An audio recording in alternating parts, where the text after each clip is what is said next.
Hey guys, welcome to day 75 of my carnivore journey. And I got to tell you, I'm making a late video. I apologize. I actually produced it right before I had to go to work. Well, I went to go upload it before I went to work, just like I normally do. And somehow my microphone was muted the whole time. So I'm re-recording this. Okay, so essentially, just wanted to cover a couple things. One is, I just wanted to say that feel good today, day 75. I had eggs. So let me just cover what I had. So I had 2 eggs for lunch. Remember how I talked about being prepared yesterday, day 74? Well, I made those medium boiled eggs. So I had 2 medium boiled eggs for snack. I was able to take those to work. So good too. I love medium boiled. They're not like they're still like hard boiled, but they just get that little bit of more creaminess in the yolk. So good. Um, and then when I got home tonight, I actually didn't really feel like much beef tonight. I was more in the mood for like scrambled eggs and bacon. So that's what I did: scrambled eggs and bacon, and it was so good. 5 eggs and like 4 pieces of bacon, roughly. Um, so that's pretty much what I had today. Like about 7 eggs in total, and like 4 pieces of bacon or whatever. And then I had my coffee with a splash of cream. So that's it, and I feel really good. Um, the one thing I want to cover a little bit, and I think it's really important, is I wanted to cover depression. Okay. Um, so I've suffered from depression off and on a lot of my adult life. And I've seen a few psychologists, over the years, but not much. Every time I seem to go to a psychologist, they listen to me for like an hour, and then they pretty much, all 3 of them, all 3 times. I mean, I'm not kidding. All 3 times that I went to different psychologists throughout my life, they always end up, after listening to me for an hour, they're like, Josh, you have a firm grasp of psychology, and you completely get it. It's weird. It's weird. It's almost like they didn't want repeat business. I don't know. but um but I would just explain everything, and I would explain all my thoughts and all that stuff to them, and they were just like, yeah. Their biggest thing was they explained depression to me as far as the cycle. And a lot of times we get into a cycle, and there's different things that can trigger that depression cycle, right? And it could be your life. Maybe you're just, I don't know. Some people, it's deeper than they may realize. A larger than life kind of thing, and maybe they have some subconscious type desires that they just haven't learned about yet. I don't know, but I don't want to go too deep. What I'm going to say is, over the years, I've self-medicated, right? Whether it was alcohol, drugs, maybe, I was never a big, hardcore drug person. So don't think that I was into like a lot of that stuff. But years ago, I dabbled in some. Nothing hardcore, nothing with needles and stuff. But anyways, but alcohol, I quit all that, like I said, the drugs years ago, years and years ago. Alcohol though, alcohol was a big thing. And I quit that years ago. And then smoking. I was a smoker for 20 years, 20 plus years, and I quit that 2011. So yeah, I've been smoke free on that. Um, a lot of my vices, it's that was like always self medicating to a point, and then once I quit smoking, and whenever my depression cycles would roll around, my self medication was food. So you know how they always say, "Oh, when you quit smoking, you gain weight." Well, guess what? I started that ultimate trend, up and down, yo-yo dieting, all that stuff. But food has been my self-medication. So whenever I would hit those depressive cycles and then I would get stuck in that rut for a while because I would be depressed and to self-medicate I'd eat, and then I would feel bad about eating and gaining weight, so I would eat, feel better. Then I would feel bad for eating and gaining weight, so then I would eat to feel good. You get it. It's a vicious cycle. It's a little more complicated than that, but ultimately that's what it is. So now carnivore. So of course myself, when researching over the last couple of years and whatnot, watching a ton of testimonials, stories, your guys' stories, YouTube, comment sections, you know what I mean?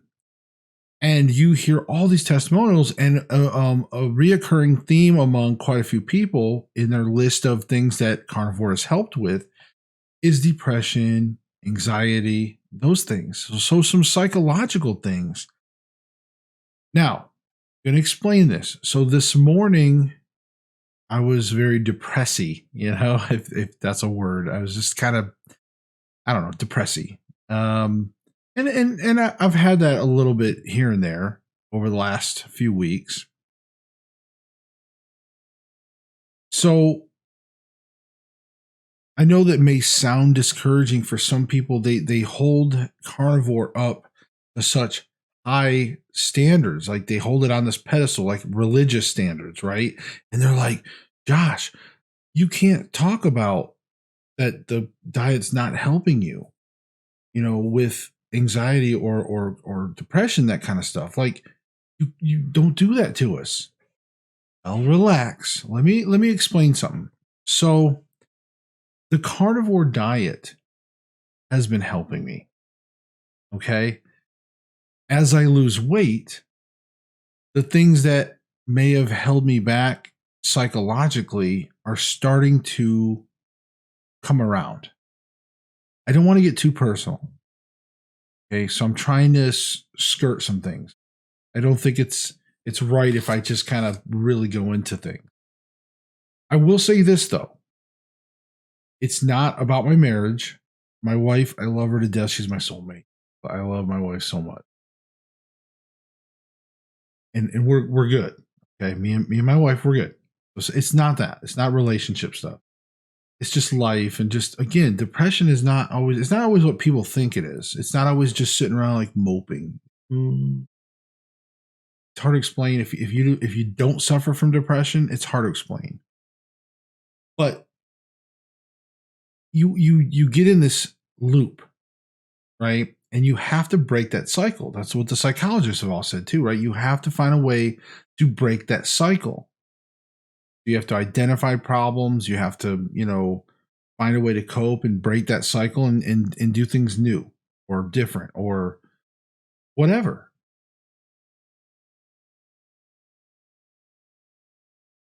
This diet has helped me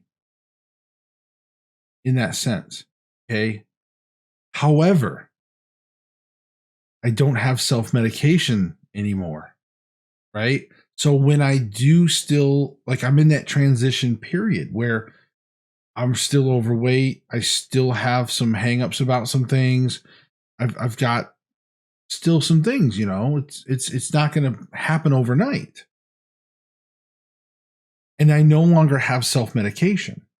I've always been able to redirect my depression and self-medicate. And then, of course, I'm not saying that solved it.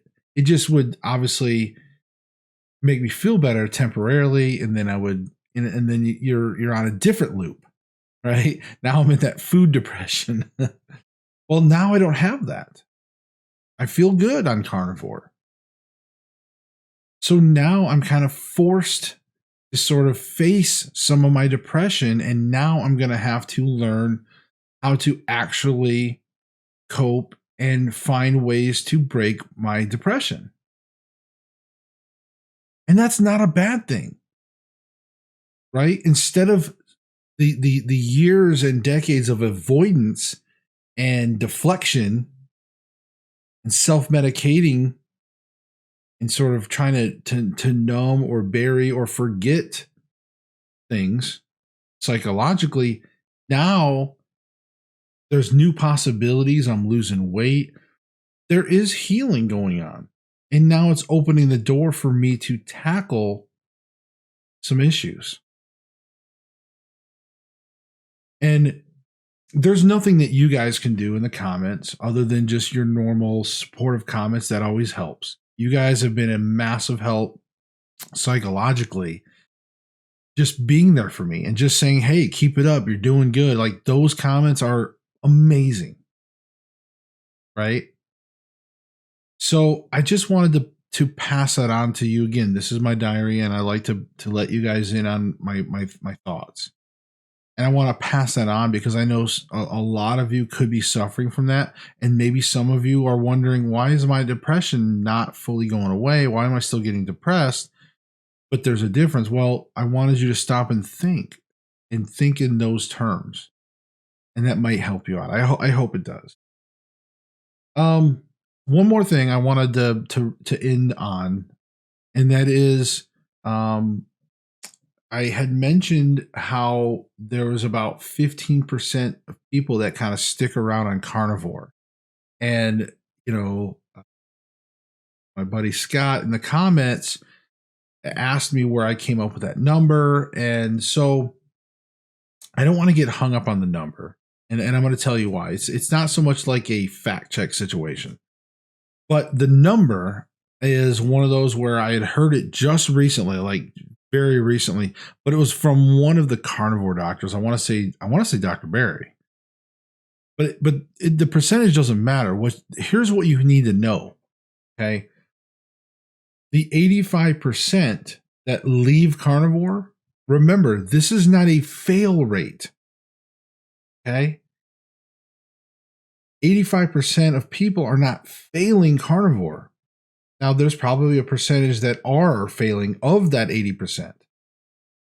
But there's 85% that choose to leave carnivore, but a portion of them, a good portion, is going to things like keto, which is in the same family. So what's happening is people are doing what they're being told to do. They're using carnivore diet as a elimination diet. They're feeling good. They're sort of clearing the board. They go from 1,000, chemicals down to like 10, right? So we clear our boards. We sort of, we wipe everything clean. We're eating clean, whatever, carnivore. And then we start going back a little bit. We start opening up our menu back to more of a keto base. So now maybe you will have, you'll try broccoli again, or maybe you'll try whatever, you know what I mean? I'm just using that as an example, but you might open it up to maybe spices or just, again, more keto type stuff. Maybe you're going to try sugar-free ketchup, I don't know. But what I'm trying to tell you is, don't think of that 85% number as, don't think of it as set in stone either. It could be 70%. It really don't matter. Carnivore works. And there's a ton of proof of that. It's just that people use it more of a temporary basis, and then maybe they'll back out to keto. Some fail completely. They just like give back into their desires, and they go back to sugar, and they go back to these carbs. And a lot of them will admit it. Some of the ones that actually failed, I've actually followed up with some of these people, and they'll tell you like, yeah, carnivore was great, but I failed because of this. And they self-admit it. Just like I tell you guys ever since the beginning. When I started a year ago, I failed. I walked away because it was too much strain on my relationship at the time, my marriage. We were in that weird spot of not communicate. Like I didn't communicate well, and my wife didn't understand. And she was, there was just that stuff. I already explained it. So all I'm saying is that number, just wanted to clarify, don't get hung up on the number. It's just the idea that a fraction of people, if you really want to be positive, think of it like this, you know, hey, 15% of people keep going with carnivore, right? And even though it may seem like a small number, it's a tough lifestyle. It's a very narrow thing. It's not for everybody as far as the narrow restriction of food. Some people can say, hey, I can eat beef, butter, bacon, and eggs every day for the rest of my life. And then there's some of us that just we try and we can't. And we need a little more of an expanded menu.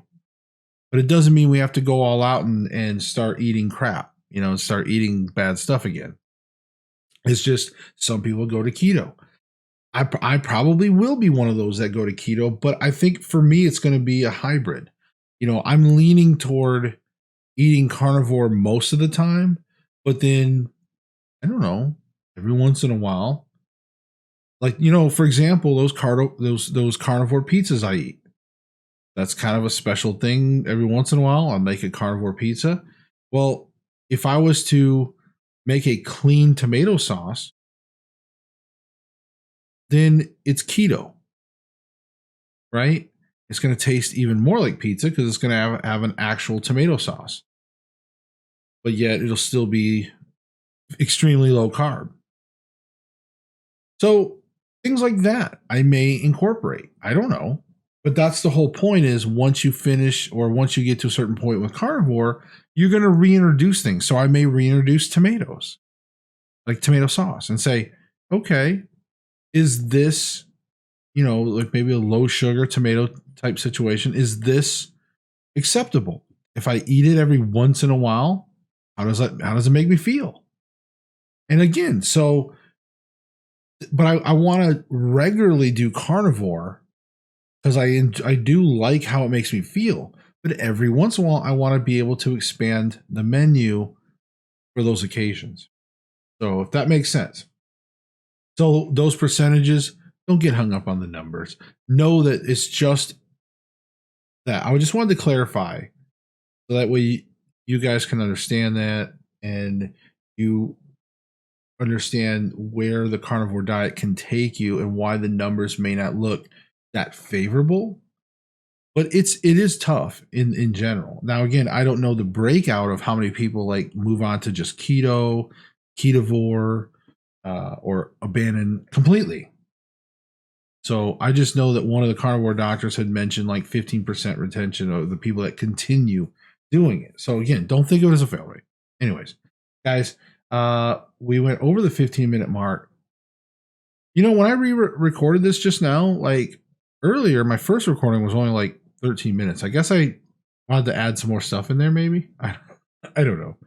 But guys, we will see you tomorrow for episode or day 76. Man, it's going.